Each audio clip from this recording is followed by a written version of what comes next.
Welcome back to Boring History for Sleep, where relaxing narration turns historical disasters into a bedtime treat. You didn't just unmake a king. You smiled as they dragged his corpse through the mud you helped stir. If this quietly cursed little channel helps you rest and brings even a little calm to your busy life, then our efforts are worth every second it takes to make these daily videos. So please like, subscribe, and leave a comment. Tell us where in the world you're watching from and what time it is when murder usually crosses your mind. Tonight, you orchestrate a royal wedding, smother a rebellion with lies, and kill the man who crowned your king, all before the fog clears at Barnet. Close your eyes. The fire crackles low beside you. Your breath slows. The sheets are soft against your skin, and the silence is patient. There's no need to move. No one suspects you. The room is still. The voice you hear, it's just memory. It carries you backward, down stone corridors lined with cold torchlight. Silk hems whisper across wet cobbles. A crown waits on a velvet cushion, still warm from the last head it adorned. Your fingers trace the edge of a sealed letter. Ink smudged, orders hidden. The ship sails at dawn, and somewhere far away, a smile spreads across a face that no longer means it. Sleep well, traitor. The king is still breathing, but not for long. It was 1466, and Richard Neville, Earl of Warwick, had perfected a smile that could freeze blood while appearing perfectly pleasant. At court, he still called Edward Your Grace, with the practiced courtesy of a man who'd spent years bowing to his own creation. The words came out smooth as honey laced with hemlock, sweet enough to fool casual observers, but bitter enough to poison those who truly listened. Behind that smile, calculations churned like mill wheels, grinding ambition into actionable treason. The source of Warwick's deteriorating courtesy multiplied around him daily, Woodvilles sprouting from every corner of court like expensive mushrooms after rain. Each new marriage announcement was another nail in the coffin of his influence. Elizabeth's sisters had been deployed across the nobility with military precision, capturing heirs and widowers with equal efficiency. Her brothers accumulated titles like collectors acquiring rare manuscripts if manuscripts came, with revenues and required no reading. The Queen's mother, Jacquetta, held court as if she'd never stopped being Duchess of Bedford, which was impressive considering her first Duke had been dead for 30 years. Warwick watched this systematic colonization of his carefully constructed power network with the patience of a cat observing mice reorganizing the pantry. Every Woodville wedding disrupted an alliance he'd planned. Every Woodville appointment displaced a Neville ally. Every Woodville smile at court reminded him that the boy he'd made king preferred his wife's family to the man who'd put the crown on his head. The Earl's own daughters, Isabel and Anne, remained unmarried, while lesser women wed greater men, a reversal of natural order that offended him professionally and personally. The solution to Warwick's problems walked around court wearing a duke's coronet and nursing grievances almost as large as his ambitions. George, Duke of Clarence, was Edward's younger brother and God's gift to manipulators everywhere. He possessed that fatal combination of royal blood, limited intelligence, and unlimited self-regard that made him perfect for Warwick's purposes. George believed he deserved more than being the spare heir, more than watching his older brother's glory, more than the passive role of Duke in waiting. Warwick began cultivating him like a gardener tending a particularly poisonous plant, watering his resentments and pruning his loyalties. The courtship was conducted with exquisite care. Warwick praised George's insights and counsel, especially the ones Warwick had suggested beforehand. He lamented the sad state of a kingdom, where true royal blood, here he'd glance meaningfully at George, was subordinated to jumped-up nobility. He mentioned casually that his daughter Isabel was approaching marriageable age, and how important it was to keep royal blood properly concentrated. George, whose understanding of subtlety extended about as far as a mace to the head, lapped up the attention like a cat with cream. Meanwhile, Warwick's ships made increasingly frequent trips to Calais, where he remained captain despite Edward's growing suspicions. These vessels carried wool out and brought back goods that customs officials carefully didn't inspect too closely. French merchants appeared in Calais with unusual frequency, conducting business that seemed to involve more whispering than wool prices. Letters in cipher passed between anonymous hands, their contents known only to sender, recipient, and probably half the French intelligence service. The Earl was building networks within networks, each strand carefully placed for the web he was weaving. The propaganda campaign began subtly, as the best character assassinations do. No direct attacks on the king, that would be treason and terribly crude. Instead, tavern songs appeared lamenting the noble Edward's enchantment by a widow's wiles. Broadsheets circulated describing the poverty of true English nobles while foreign upstarts grew fat on royal favour. The message was consistent. The king was good but misled, noble but bewitched, royal but surrounded by common manipulators. The solution was never stated but always implied. Restore the natural order. Return to proper counsel. Remember who truly served the crown. Edward, wrapped in the warm fog of his own contentment, seemed oblivious to the storm clouds gathering. He had his beautiful queen, his growing family, his court of sycophants and satellites. When Warwick attended council, the king greeted him warmly, sought his advice publicly, and ignored it privately. When concerns about Warwick's loyalty reached royal ears, Edward dismissed them as Woodville paranoia. His cousin had made him king. Surely that created bonds stronger than temporary disagreements about marriages and money. The Woodvilles were less sanguine about Warwick's intentions. Elizabeth watched the Earl with the sharp attention of someone who'd survived one civil war and didn't fancy another. Her brother Anthony, now Earl Rivers, began securing strategic castles with men whose loyalty to the Queen superseded other considerations. The Queen's faction understood that Warwick's smile had evolved from politically strained to personally murderous. They prepared accordingly, though their preparations were hampered by the king's persistent belief in the power of family ties and personal charm. By autumn 1466, patterns were emerging for those who chose to see them. Warwick spent more time at his northern estates, where men gathered who had no official reason to gather.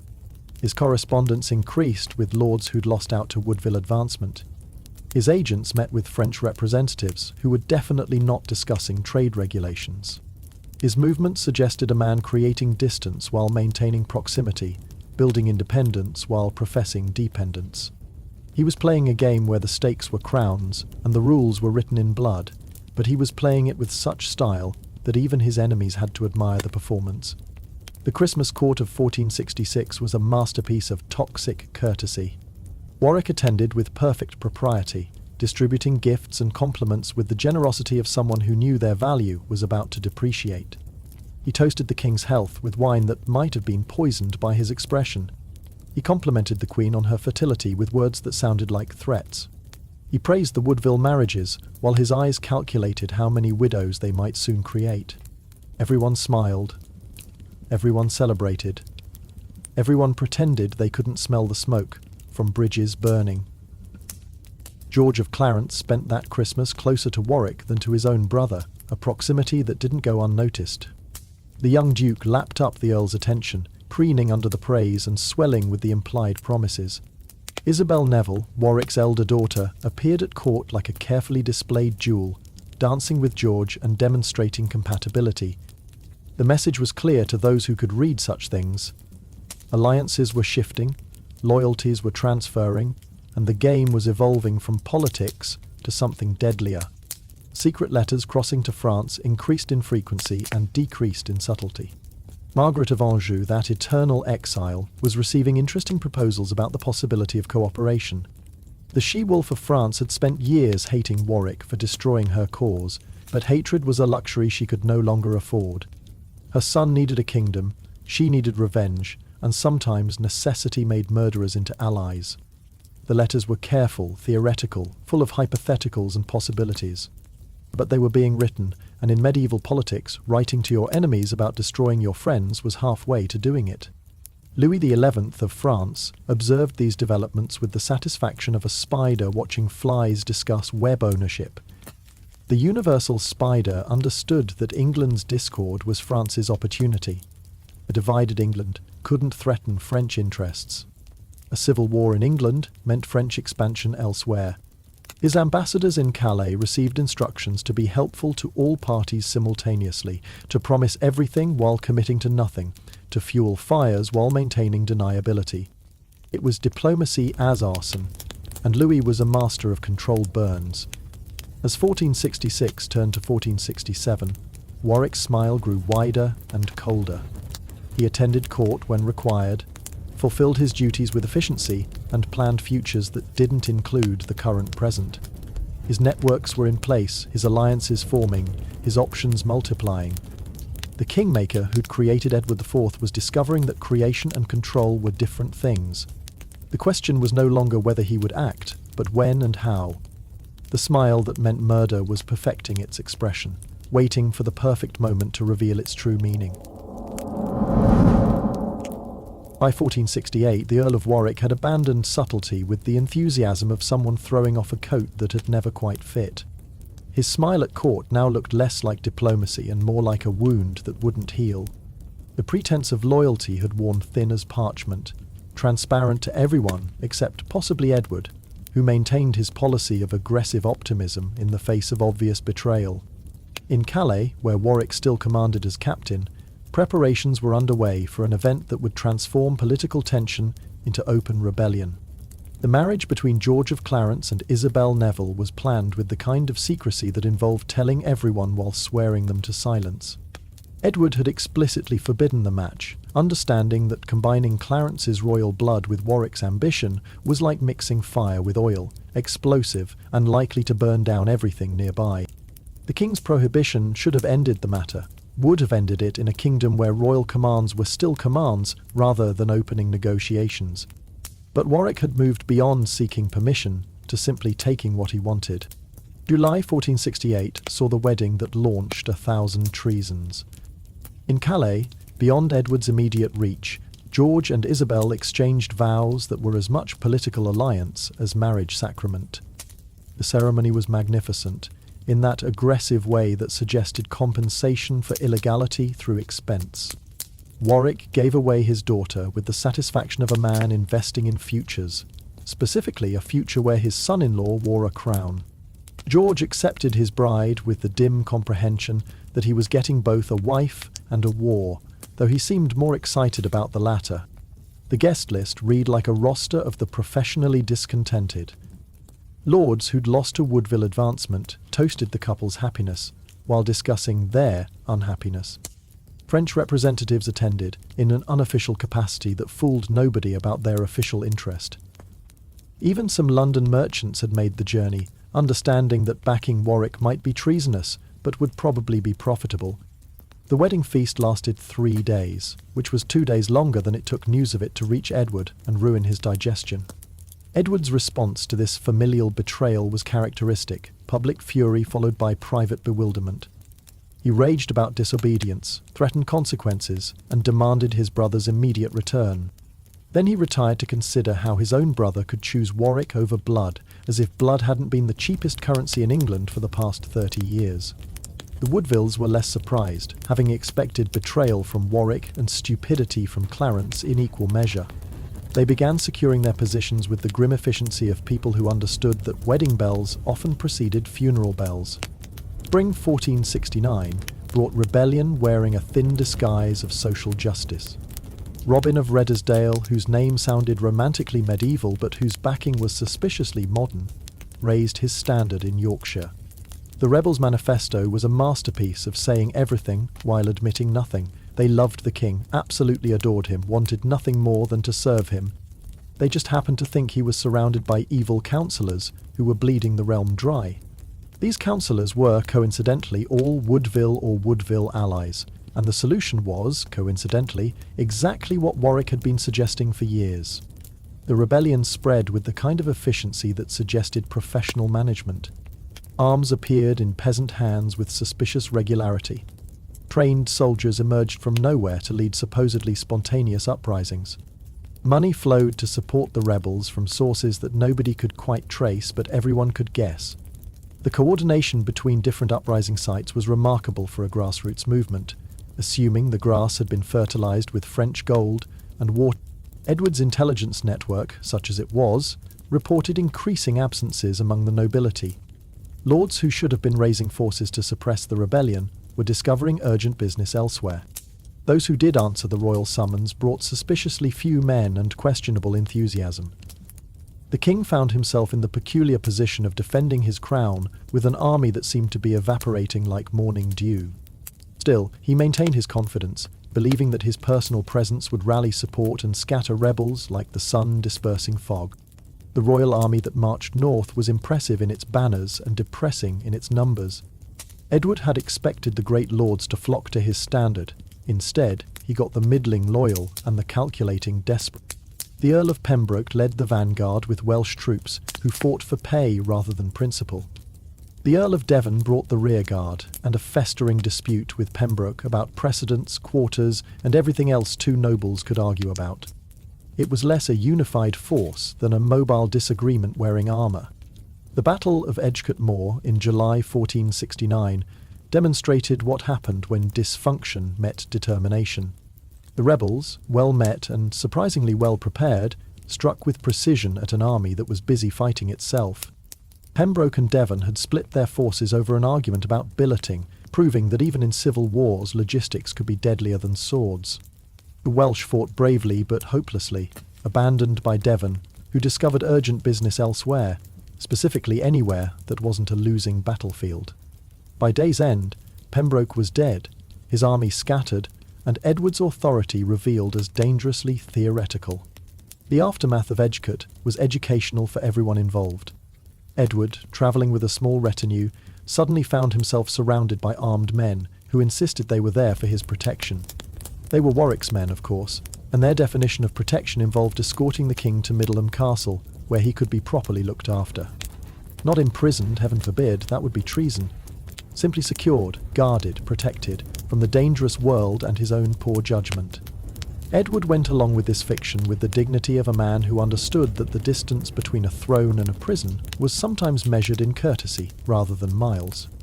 Warwick arrived at Middleham with the timing of someone who definitely planned everything, but wanted to appear surprised. He expressed shock at finding his beloved sovereign in such circumstances. Of course, the king must be protected from those who had led him astray. The realm needed firm governance, wise counsel, the restoration of proper order.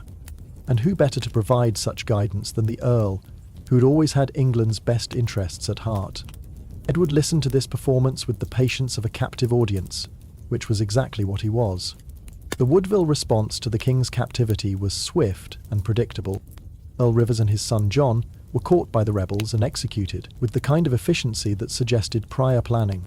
The Queen fled to sanctuary at Westminster with her daughters, demonstrating that Woodville women had better survival instincts than Woodville men. Other members of the family scattered like startled birds, some reaching safety, others reaching conclusions. The systematic destruction of the Queen's power base was conducted with surgical precision, removing each Woodville from position or life as circumstances allowed. But Warwick's triumph contained the seeds of its own failure. He needed Edward's cooperation to rule, and Edward had discovered the power of passive resistance. The king refused to authorise Parliament, sign documents, or participate in any fiction that legitimised his captivity. He was perfectly polite, completely cooperative in all things that didn't matter, and absolutely immovable on everything that did. It was resistance by inaction, and it was remarkably effective against someone who needed action to maintain power. The kingdom, meanwhile, began sliding toward chaos. Without clear royal authority, law collapsed into suggestion. Local disputes escalated into regional conflicts. Tax collection became theoretical. Trade slowed as merchants wondered whose currency would be valid next week. Other rebellions sprouted, inspired by Warwick's example but not controlled by his authority. The Earl found himself trying to run a kingdom that was actively dissolving, like attempting to hold water in a sieve. By September 1469, the situation had become untenable. Warwick faced a choice: kill Edward and face certain civil war, or release him and hope for accommodation. Murder would have been simpler, but would have made George's claim to the throne obviously fratricidal. Release was risky, but maintained the fiction that this had all been about reform rather than revolution. After negotiations that were essentially Edward agreeing to be freed and Warwick agreeing to free him, the king returned to London. The restoration was managed with elaborate courtesy on all sides. Edward thanked Warwick for his protection. Warwick expressed joy at the king's freedom. Both men knew exactly what had happened, but the fiction was necessary for moving forward. The court reassembled with the wariness of people returning to a house that had been burgled, checking what remained and what had been taken. The Woodville survivors crept back from sanctuary and exile, diminished but not destroyed. But everyone understood that Edgecote had changed everything. Edward now knew that Warwick would betray him given opportunity. Warwick knew that Edward would never trust him again. George had tasted proximity to power and found it addictive. The nobility had seen a king imprisoned and survived, setting precedents that would echo through England's future. The rebellion had failed in its stated aims, but succeeded in its unstated ones. It had proven that Edward's throne could be shaken, perhaps toppled. Winter 1469-70 brought a cold peace that fooled nobody. Edward and Warwick appeared together at public functions, demonstrating unity with all the conviction of actors who'd forgotten their lines. The court celebrated Christmas with forced cheer and genuine paranoia. Everyone smiled, everyone watched, everyone prepared for the next act in this increasingly violent drama. The wedding that had started a war had ended in stalemate, but stalemates in civil conflicts were just intermissions. The real performance was yet to come. Edward IV's captivity at Middleham Castle in summer 1469 was a masterclass in medieval hospitality taken to its logical extreme. The king found himself in the peculiar position of being simultaneously guest and prisoner, sovereign and subject, the theoretical ruler of England, practically ruled by his theoretical servant. Warwick had prepared his family seat with all the comforts befitting a king and all the security befitting a captive, creating a gilded cage so well appointed that it almost disguised the bars. The Earl played host with perfect courtesy, as if imprisoning monarchs was simply another social obligation like hosting Christmas. The daily routine of royal captivity was surreal in its normalcy. Edward woke each morning in a magnificent chamber that he couldn't leave without escort. He dined on excellent food served on golden plates by servants who wouldn't let him near the kitchens. He could walk in the gardens under the watchful eyes of guards disguised as gardeners. He could read any book in Warwick's extensive library, though requests for specific texts about escape methods were politely declined. It was imprisonment conducted with such exquisite manners that calling it imprisonment seemed almost rude. Warwick attempted to rule England through his captive king, like a puppeteer working with a marionette that had cut its own strings. He drafted proclamations for Edward to sign. Edward admired the penmanship. He prepared pardons for rebels that needed royal approval. Edward inquired about the weather. He arranged for Parliament to meet under royal authority. Edward developed a fascinating interest in theological discussions that could last for hours. The king had discovered that the most powerful word in his reduced vocabulary was no, and he used it by simply refusing to say yes to anything that mattered. The administrative machinery of England ground to a halt like a mill wheel without water. Royal justice required royal authority, which required royal cooperation, which wasn't forthcoming. Tax collectors found their commissions questioned, since they lacked proper royal validation. Military commanders wondered whose orders they should follow when the king wouldn't issue any. The bureaucracy that ran England discovered it couldn't run without the ceremonial figure they'd often dismissed as merely ceremonial. It was a practical lesson in constitutional theory that nobody had wanted to learn. George of Clarence prowled Middleham like a heir apparent who'd forgotten the apparent part. He wore his new status as Warwick's son-in-law with the subtlety of a peacock in a monastery. Every gesture suggested kingliness. Every word hinted at destiny. Every action proclaimed his readiness to assume his brother's responsibilities. The fact that his brother was still alive and showing no interest in abdicating seemed a minor inconvenience that would surely resolve itself. George had the patience of someone who'd never had to wait for anything important and didn't intend to start now. The psychological warfare between Edward and his captors was conducted with exquisite politeness. Warwick would visit daily, discussing the kingdom's needs with the reasonable tone of someone who wasn't technically committing treason. Edward would listen attentively, nod thoughtfully, and respond with complete irrelevance. Asked about appointing new bishops, the king would discourse on fishing. Pressed about foreign policy, he'd share memories of childhood games. It was resistance through redirection, and it drove Warwick to the kind of fury that had to be expressed through tighter smiles. News from London arrived regularly. each report worse than the last. The Woodville executions had created martyrs and enemies in equal measure. The Queen in Sanctuary had become a rallying point for royalist sentiment. Other nobles, seeing Warwick's success, were considering their own rebellions with their own agendas. The kingdom was fragmenting, like glass struck by too many hammers, each piece sharp enough to cut anyone who tried to gather them. Warwick had wanted to control England. Instead, he was discovering that England without clear authority was uncontrollable. The financial situation was particularly absurd. The royal treasury required royal authorization to release funds. Warwick needed money to govern the kingdom he had seized. Edward refused to authorize anything that would fund his own captivity. The result was a government that couldn't pay its bills, trying to govern a country that wouldn't pay its taxes. Italian bankers sent increasingly stern letters about overdue loans. French subsidies came with strings attached that were beginning to look like nooses. The kingdom was simultaneously rich and bankrupt, powerful and paralyzed.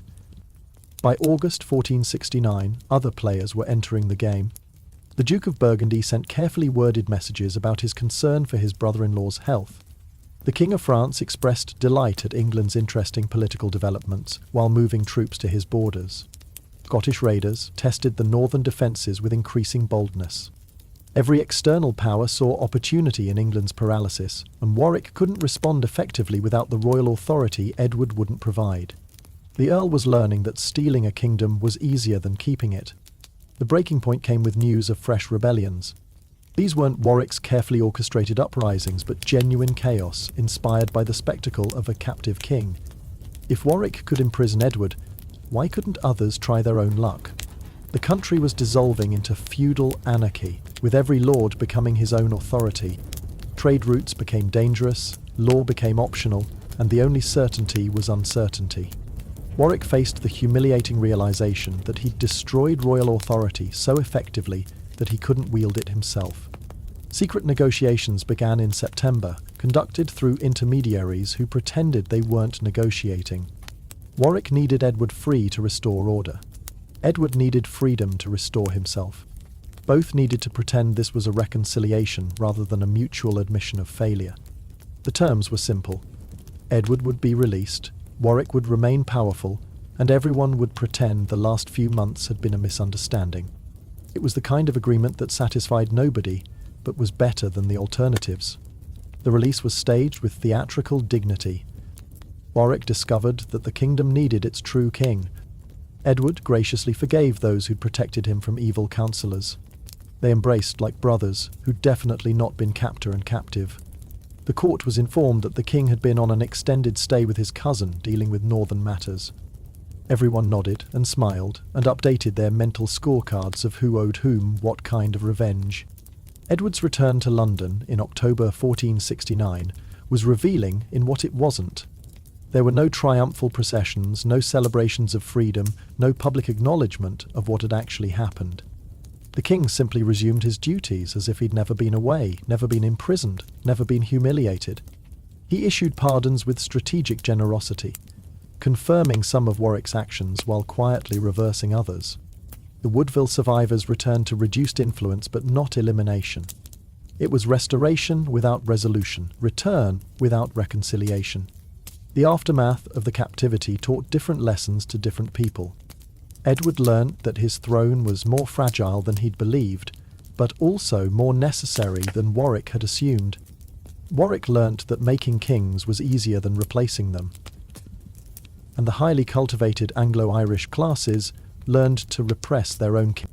George learned nothing, which was typical. The nobility learned that kings could be caged, but kingdoms couldn't be ruled from cages. Everyone learned that the Wars of the Roses weren't over, merely evolving. Parliament met that autumn in an atmosphere of careful normalcy.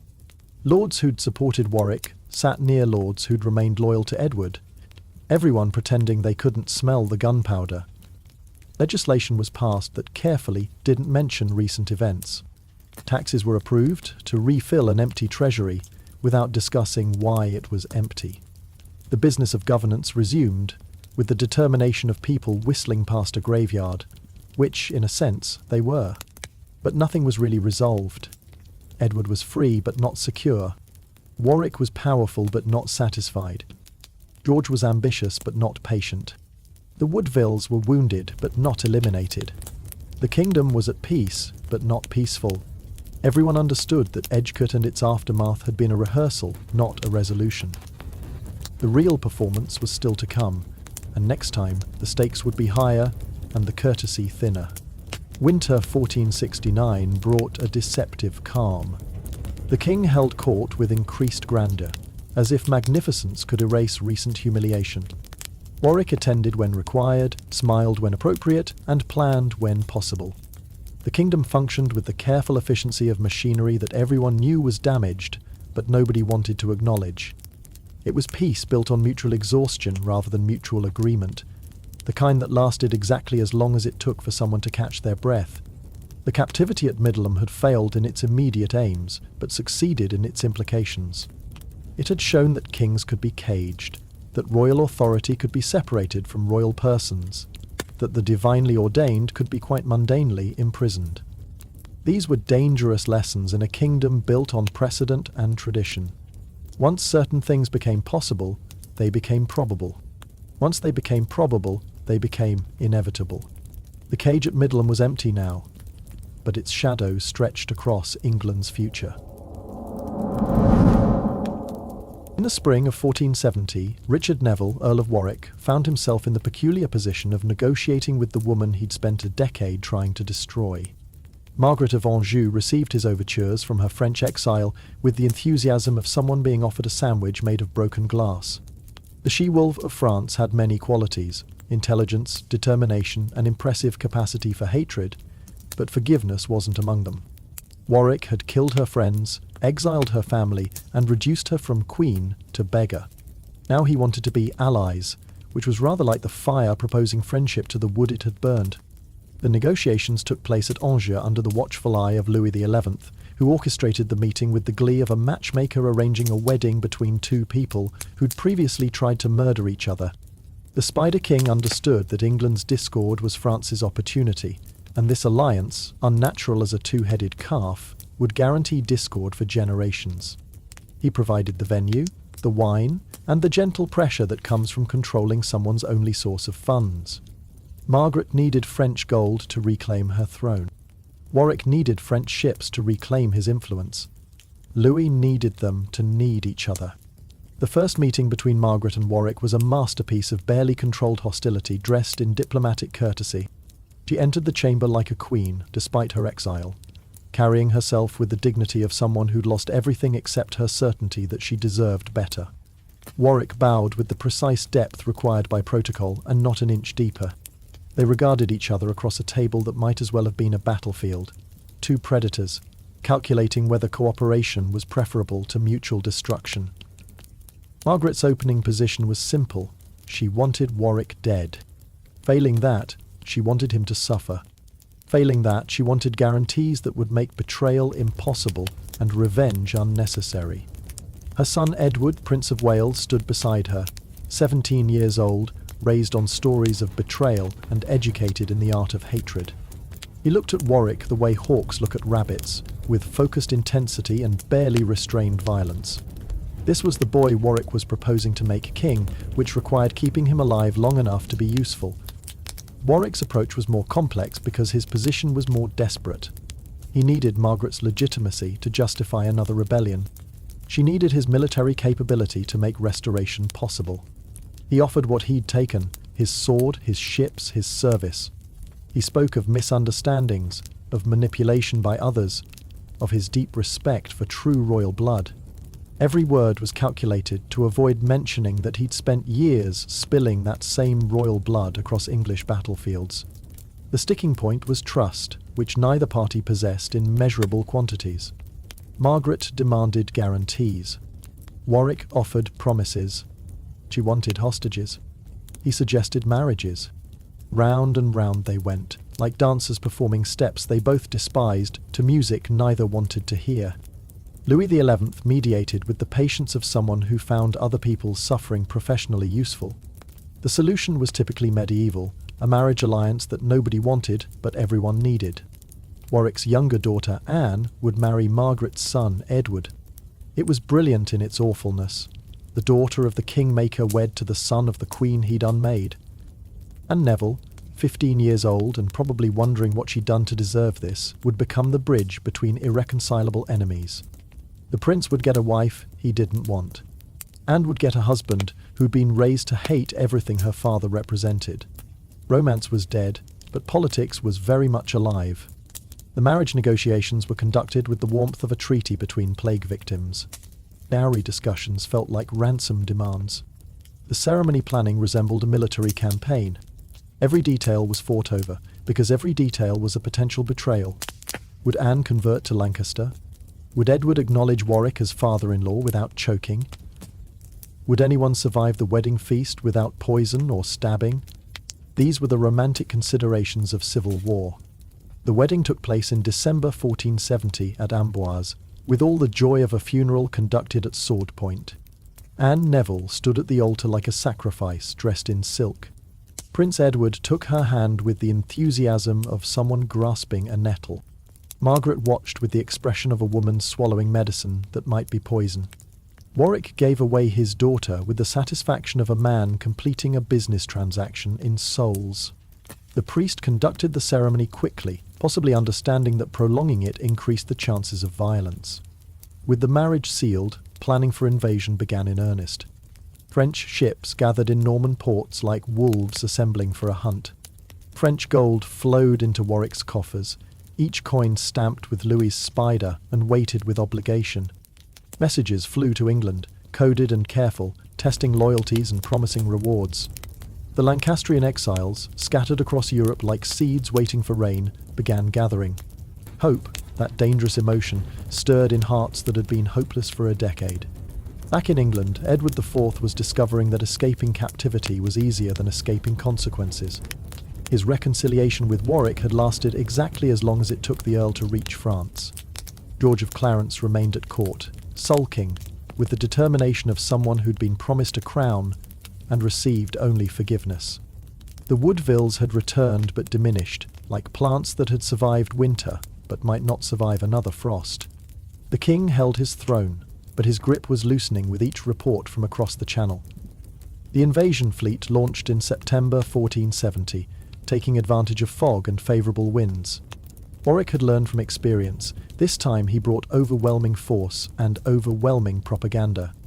The ships carried not just soldiers, but legitimacy in the form of Margaret's blessing and Prince Edward's blood. They landed in Devon, where Lancastrian sentiment had been dormant but not dead. The red rose bloomed again, fed by French gold and watered by old grievances. Edward's response revealed how thoroughly his position had deteriorated. The army he summoned came slowly and suspiciously. Lords who owed him everything calculated whether everything was worth dying for. The Woodvilles, those expensive allies, proved more burden than blessing. Worse, his brother George chose this moment to remember his marriage vows to Warwick's daughter. Clarence's defection wasn't surprising. He'd been practicing betrayal like other men practiced archery, but the timing was exquisite in its disaster. The collapse was swift as an avalanche, and about as stoppable. Edward found himself in the humiliating position of fleeing his own kingdom, sailing for Burgundy with such haste that he had to pawn his fur coat to pay the ship's captain.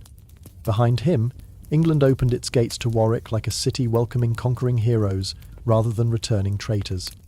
The Kingmaker entered London in triumph, having discovered that unmaking kings was even more satisfying than making them. The restoration of Henry VI was theatre of the absurd performed with straight faces. The Mad King was retrieved from the Tower, where he'd spent the last 5 years in comfortable captivity, talking to angels and eating porridge. He was cleaned, dressed in royal robes, and paraded through London like a holy relic that everyone had to pretend still worked miracles. Henry seemed confused by his restoration, which was understandable, since he'd been confused by most things since the 1450. He blessed people who'd cursed him, smiled at lords who'd deposed him, and generally acted like a saint who'd wandered into politics by mistake. Warwick ruled as Lord Protector, which was essentially king without the inconvenience of madness. He issued proclamations in Henry's name, knowing the king would agree to anything or nothing with equal incomprehension. The government functioned with the efficiency of all regimes built on fiction. adequately when everyone participated, disastrously when they didn't. Margaret remained in France with her son, too suspicious of Warwick to return immediately. She'd gotten her restoration, but trusting the restorer was a different matter entirely. The Lancastrian exiles returned like vultures to a fresh battlefield, demanding their lands back, their titles restored, their revenge served hot. The recently ascendant Yorkists fled, or hid, or suddenly discovered they'd always secretly supported Lancaster. It was musical chairs, played with noble titles. And when the music stopped, someone was always left without lands or head. The kingdom switched roses like a garden with very confused gardeners.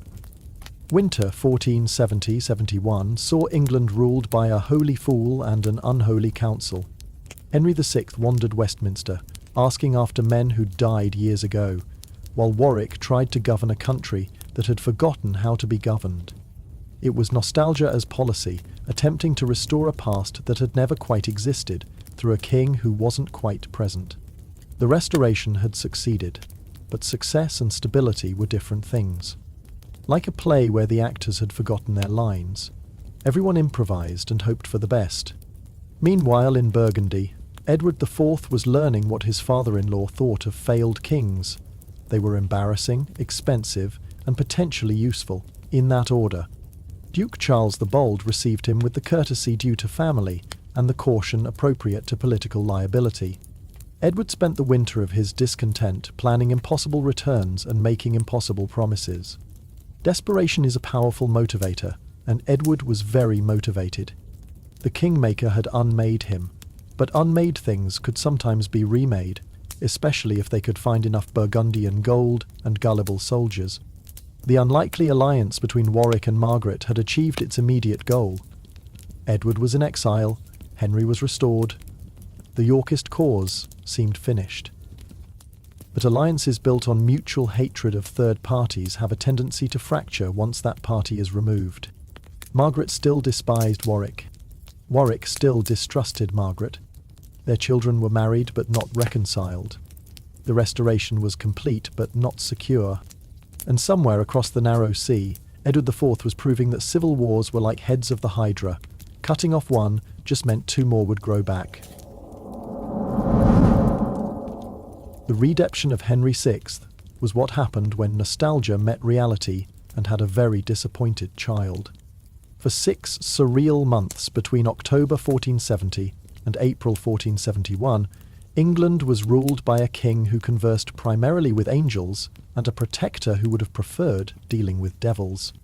Henry wandered the halls of Westminster in a state of benign confusion, blessing servants, inquiring after the health of men who'd been dead for decades, and occasionally remembering he was supposed to be ruling a kingdom. Warwick, meanwhile, attempted to govern through a monarch who had all the political acumen of a particularly mystical turnip. The practical difficulties of the Readeption began immediately. Henry VI, bless his addled heart, had spent the last 5 years in the Tower developing what could charitably be called an alternative relationship with reality. He recognised few of his supposed counsellors, remembered none of the recent politics, and showed disturbing tendency to forgive everyone for everything. When presented with death warrants for Yorkist lords, he'd inquire about their souls' salvation. When asked to authorise military spending, he'd discourse on the lilies of the field. It was government by saint, which worked about as well as sailing by prayer. Warwick discovered that ruling through Henry was like trying to conduct an orchestra where the lead musician was playing an entirely different piece in an entirely different key. The Lord Protector would carefully explain policy. Henry would nod benignly and ask if it was nearly time for Vespers. Important documents required the King's seal. Henry would bless them extensively before forgetting to actually seal them. Foreign ambassadors came expecting to negotiate with England. They left having received spiritual counsel and absolutely nothing else. The restored Lancastrian court was a fascinating study in collective pretense. Lords who'd spent years fighting Henry now knelt before him with expressions of joy that looked remarkably like constipation. The ceremonial of kingship was maintained with desperate determination, everyone participating in elaborate rituals around a man who kept asking why everyone was being so formal. It was like staging a play where the lead actor had wandered in from a different production entirely, but everyone had to continue as if this was intentional. Marguerite of Anjou remained in France with calculated caution. She'd wanted her husband restored, but she hadn't necessarily wanted to deal with what restoration meant. Reports from London described a court that was half madhouse, half power struggle, with Warwick increasingly frustrated by his holy puppet. Her son Edward, now married to Warwick's daughter, waited with the patience of someone who understood that his turn would come once everyone else had exhausted themselves. Margaret had learned that sometimes the best strategy was to let your enemies solve your problems for you. The financial situation of the Readeption was particularly absurd. The Lancastrian exiles who'd returned demanded their confiscated estates back. The Yorkists, who'd received those estates, demanded compensation. The Crown, which was supposed to provide that compensation, had no money because Henry kept giving it away to religious houses. Warwick tried to explain fiscal responsibility to a king who literally believed that God would provide. The realm's finances operated on faith, which was inspiring but not particularly effective at paying soldiers. Law and order during the Readeption took on a distinctly theological flavour. Henry insisted on pardoning everyone accused of everything, believing that mercy was always preferable to justice. Criminals discovered that claiming religious conversion was a get-out-of-jail-free card. The church court, sensing opportunity, expanded their jurisdiction until they were ruling on everything from murder to merchant disputes. England was becoming a theocracy by default, ruled by a king who would have been happier as a monk. The military situation was equally concerning. Warwick needed armed forces to defend against the inevitable Yorkist return. Henry questioned why Christians should arm themselves against other Christians. The compromise was an army that was well funded in prayers but somewhat lacking in actual weapons. Soldiers were encouraged to trust in providence, which was cheaper than armour but significantly less effective. The defence of England was being organised by a saint and a sinner who couldn't agree on whether defence was even morally acceptable. International relations during the Readeption were conducted with surreal dignity. French ambassadors, expecting to negotiate with their puppet Warwick, found themselves receiving sermons from Henry on the importance of peace. Burgundian spies reported back that the English king seemed more interested in saving souls than defending borders. Scottish raiders tested the northern defences and found them defended mainly by good intentions. Europe watched England with the fascination of people observing a very expensive experiment in government by holiness. By early 1471, cracks were showing in the restored regime. Warwick was exhausted from trying to extract coherent policy from a king who thought policy was something you did to furniture. The Lancastrian lords were frustrated by the lack of revenge against their enemies. The common people were confused by a government that seemed to operate on different principles from any they'd known. Even Henry's most devoted supporters were beginning to wonder if perhaps a little less saintliness and a little more kingliness might be helpful. News of Edward IV's preparations in Burgundy arrived like storm clouds on a picnic. The exiled king was gathering ships, soldiers, and loans with the determination of someone who had nothing left to lose. Warwick tried to organise defences, but organising anything with Henry's approval was like herding cats through a cathedral. The king would approve military preparations, then immediately question whether violence was ever justified. He'd authorise defensive measures, then suggest that perhaps prayer would be more effective. March 1471 brought Edward's landing at Ravenspur, where Henry Bolingbroke had landed to claim his crown generations before. Edward had learned from his rival's playbook, claiming initially that he came only to reclaim his Duchy of York. Nobody believed him, but the fiction allowed fence-sitters to avoid immediate decisions. His march south gathered momentum like a snowball rolling downhill, collecting adherents through charisma, promises, and the general exhaustion with sanctified chaos. The critical defection came from George of Clarence, who discovered that being Warwick's son-in-law was less rewarding than being Edward's brother. The Duke's loyalty had always been negotiable, and Edward offered better terms than Warwick could match. The brothers met with theatrical emotion, embracing and weeping and forgiving with the sincerity of actors who knew their audience. Clarence brought his forces to Edward's side, demonstrating that in civil wars, family was just another word for temporary alliance. Warwick's response revealed his desperation. He tried to rally forces in Henry's name, but Henry kept insisting that violence was wrong. He attempted to invoke Lancastrian loyalty, but many Lancastrians distrusted him more than they hated Edward. He called on his northern affinity, but distance and confusion delayed their response.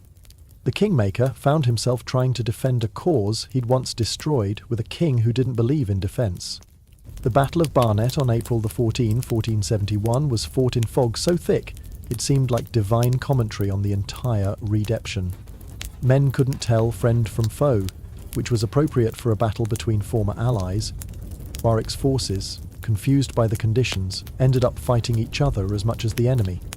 The Earl himself, trying to reach his horse to either regroup or retreat, was pulled down and killed by men who might have been his own soldiers. The Kingmaker died in the mist, ending his remarkable career in confusion and chaos. The news of Barnet reached Henry VI as he prayed in Westminster.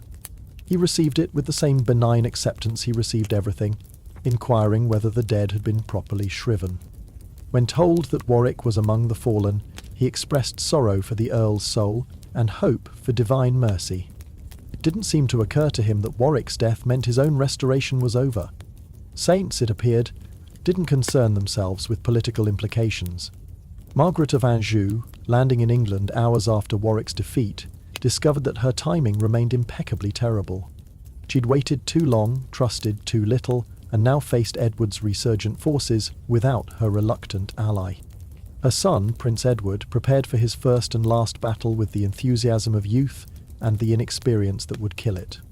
The Readeption was ending not with negotiation, but with blood, which was how most things ended in the Wars of the Roses. The experiment of ruling England through a holy fool had lasted 6 months. It had proven that good intentions were insufficient substitutes for good government. That sanctity and sovereignty required different skill sets. That madness, however holy, was still madness. The Readeption had restored Henry VI to his throne, but had also demonstrated why he'd lost it in the first place. Some men were born to be kings, others to be saints, and the tragedy of Henry VI was that he was one trapped in the role of the other. The fields at Tewkesbury on May 4, 1471 were about to host the final act of a tragedy that had been playing for 30 years. Margaret of Anjou arrived with her son and her last army to find Edward IV waiting with the patience of a cat outside a mouse hole that only had one exit. Prince Edward of Lancaster, 17 years old and raised on a diet of exile and revenge, prepared for his first battle with the enthusiasm of someone who'd been taught that glory was worth more than life. His mother watched him arm himself, with the terrible knowledge that she was probably dressing him for his funeral. The battle was less a military engagement than an execution performed with swords. The Lancastrian forces, exhausted from their march and demoralised by news of Barnet, fought with the desperation of men who knew they were making their last stand. Prince Edward led from the front, which was brave and stupid in equal measure. He charged into the Yorkist lines like his ancestors had at Agincourt, apparently forgetting how that had ended for the French. Youth and courage met experience and numbers, and the result was as predictable as it was brutal. The exact manner of Prince Edward's death became a matter of propaganda rather than history. Yorkist sources claimed he died fighting bravely in the field, which was noble and convenient. Lancastrian sources insisted he was murdered after surrender, which was tragic and useful for martyrdom. The truth probably lay somewhere between, a young prince overwhelmed in battle and finished off with the casual brutality that characterized the age. What mattered was that the last legitimate Lancastrian heir was dead, and with him died his mother's cause. Marguerite of Anjou was captured trying to reach sanctuary, her legendary escape skills finally failing her. The she-wolf of France, who'd spent decades fighting for her son's inheritance, was reduced to a broken woman with nothing left to fight for. Edward IV received her with the courtesy due to a former queen and the caution appropriate to a lifelong enemy. She would live, but as a prisoner, her remaining years spent in comfortable captivity, mourning everything she'd lost. The Queen, who'd started wars, was ending as a footnote. In London, Henry VI received the news of Tewkesbury with his usual otherworldly calm. He was told his son was dead. He prayed for the boy's soul. He was told his wife was captured. He hoped she would be treated kindly. He was told his cause was lost. He seemed unsurprised, having lost touch with causes years ago. The saintly king retired to his chambers in the Tower, where he'd spent so many years before, to pray and prepare for whatever came next. What came next arrived on the night of May 21, 1471, with the inevitability of a final curtain. Henry VI was found dead in his chapel, having passed away while at prayer. The official cause was given as melancholy. Apparently, he died of sadness at hearing of his son's death. It was a touching story that nobody believed, especially since melancholy rarely left marks on the neck that looked suspiciously like stab wounds. But investigating too closely would have been impolite, and Edward IV was very interested in everyone being polite about Henry's convenient demise. The Tower of London, which had seen so much royal blood, absorbed this latest offering with stone indifference. No bells rang for Henry VI. That would have been awkward. No grand funeral followed. That would have been politically complicated.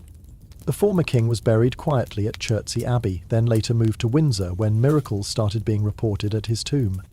Even in death, Henry insisted on being inconveniently holy. The death of Henry VI was a murder that everyone knew about and nobody acknowledged.